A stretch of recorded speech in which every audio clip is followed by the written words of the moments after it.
খালেদা জিয়ার দোয়া মাহফিলে যেতে দেরি হওয়ায় ম্যাচের শিক্ষার্থীদের মারধর এবং এ ঘটনায় ওসিকে হেনস্থার অভিযোগ উঠেছে ছাত্রদলের বিরুদ্ধে।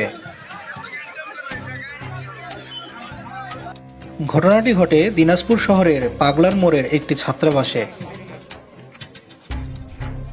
দেখা যান তো, এটাকে চাবি দিয়ে মারছে।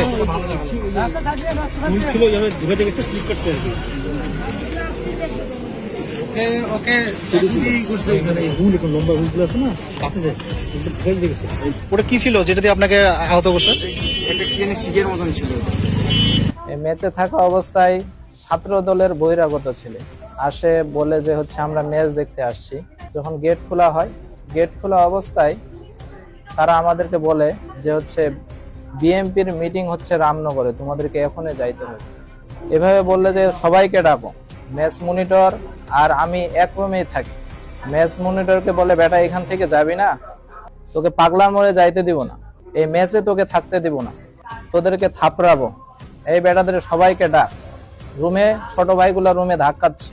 তো মনিটরকে যখন থাপ্পড় মারছে দুইটা, তারপর আমি কথা বলতে শুরু করছি যে ভাই এটা কোন ধরনের কথা, আপনি থাপড়াবেন মানে কেন, অন্যায়ভাবে আপনার কেন আমাদের মারতেছে?